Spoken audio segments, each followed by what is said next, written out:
What is that? Hey guys, what's up? JWhisp here, and welcome back to another video. Today I'm coming at you guys with another 1.16 snapshot video. Today we have snapshot 20w13a, and they've added a lot of interesting things in this snapshot, as you can see behind me. So let's go over it. Okay, so first let's go over the new mob, the Strider. So the Strider are these new weird little mobs that spawn in the lava lakes of the Nether. They do have adult and baby variations, as you can see. And I spawned a bunch around here, and it actually seems like it has a very small chance to spawn with a zombie piglin on top. So I don't know what's up with that, but as you can see, the Strider does have a saddle on top of it, because these Striders will be used for movement across lava lakes, not only in the Nether, but I think in the overworld as well, because it seems like anytime they're not in lava, they just start shaking and try to find lava. But I was spawning them in the overworld, and if you spawn them anywhere where lava isn't around, they just kind of start shaking and freaking out and try to find the only lava source. Now, I'm not sure how to feel about these guys. I thought they were kind of ugly with the weird looking hair, and honestly, the design is just really weird. I have a feeling they're going to change the texture eventually, because we had no idea these things were coming. But honestly, I feel kind of bad for them. I think the babies are kind of cute.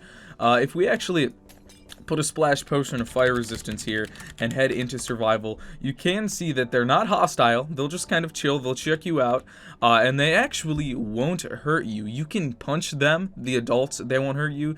You can also hurt the children, which I feel bad doing, but just for experimental purposes. Let's try to get this little... Actually, if they walk faster than me, I can't get to them. But there, I punch the baby, nothing happens. Punch the adult, nothing happens. So I think that's pretty interesting, but let's talk about riding these guys. So what you can do is, it actually says in the update notes that they can be saddled, but they have a mind of their own. So if I get a Strider here, put a saddle on it, all you have to do is right click. You don't have to tame it. You can simply head on it, something like that. I'm actually curious, can you put a lead on this guy? Oh, you can. Oh, whoa, they go fast. So I guess if you really wanted to, you could get a fence and then keep it at your little lava lake in your base. I think that's pretty cool. But anyways, they have a saddle, but they do, however, like the smell of warped fungus, they said. And so we also have a new recipe, the warped fungus on a stick. So as you can see, you can actually breed them using warped fungus. It's their little favorite food. Let's actually see if you don't have a warped fungus on a stick. Okay, it won't follow it, but if you put a warped fungus on a stick, they will start going. If you press control or your sprint button, you will go a little bit faster. So, you know, they're not the fastest thing. It's not as fast as riding a boat, but I still think it's pretty interesting. I was doing some testing. Unfortunately, you can't ride babies right now, but I don't know. I think it's interesting. And look, they're all following me because I have the warped fungus. I don't know. I thought they were kind of ugly, but now I'm starting to think, I think they're actually kind of cute. I don't know. They're starting to grow on me. But besides these guys, there's a few other things we have to check out in this snapshot. Alright, so the next thing that Mojang has added is something very interesting, and that is the new Lodestone. And this will really help with finding different locations in your world and not getting lost. So here's the crafting recipe right here.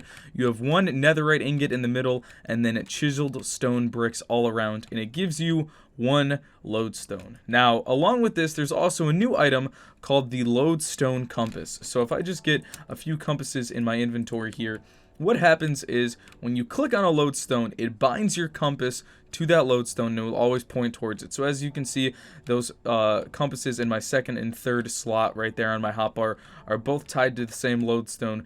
But it's not just to any lodestone, it's the specific one you choose. So say I tie this one to that, as you can see, the compasses are pointing in different directions because they're all tied to different lodestones. Now, there's some really kind of messed up mechanics that happen, and I think Mojang might fix it. But what happens is, if we head to the overworld here, yeah, they just kind of freak out. The compasses go crazy, so I'm not sure what's up with that. But I do have some lodestones in the overworld over here. I just put them down somewhere. And again, the same thing happens with the overworld. It works fine. You know, you can find your place easily, so it does work in the overworld. But if we head back to the Nether quickly, you'll see the same thing happens, but reverse. The Nether ones will be fine, and the overworld ones will be kind of glitchy. So I'm not sure what's up with that. I'd like to see some different mechanic than it just spamming out. Maybe it just doesn't move or work, or maybe the red arrow disappears. I don't know, something like that.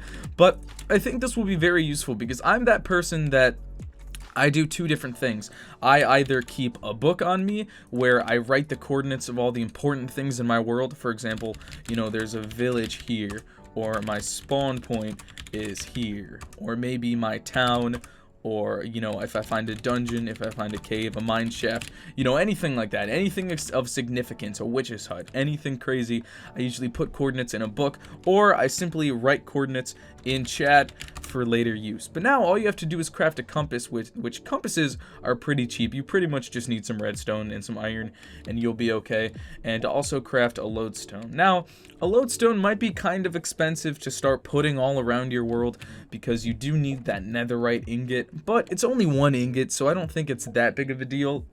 But I can definitely see these lodestones being very useful because you know, I'm that person where sometimes I play on servers with a lot of friends. Maybe in each friend's house, you know, I just put a lodestone and then I grab some compasses and then I, you know, put them in my hotbar, something like that, and I tie each one to a different person's house. And then I'm curious, if I go in an anvil, let's say I tied this lodestone to a village. I can just go in the anvil. Let's see if I can do it.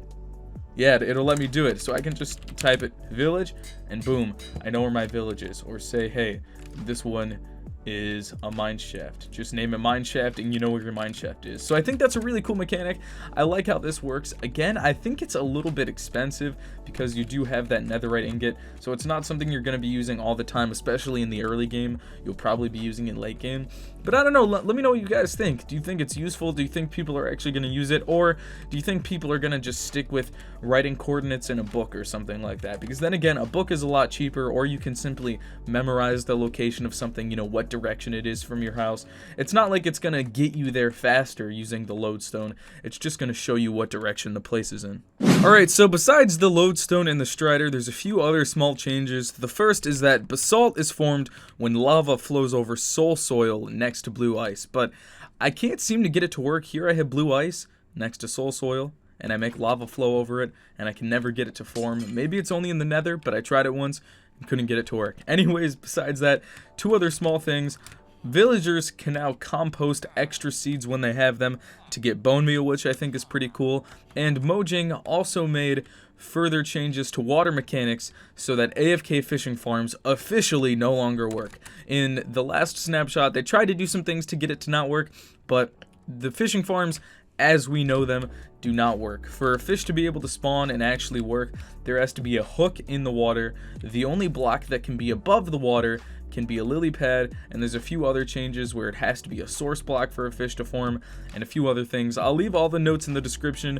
There's also a few update changes, but yeah, that's about it. I don't know, let me know what you guys think down below. What are your opinions on the strider? What do you think about the lodestone? I think they're both fairly cool, but I don't know, not my favorite updates. I feel like the lodestone isn't really needed, or at least if it was, maybe make it a little bit cheaper. And the strider, I don't know. I thought it was ugly. I think it's kind of cute now. I don't know if it's grown on me or I'm just making myself like it. I can't tell. But anyways, thank you guys for watching. This is JWhisp, and I will see you guys all in the next one.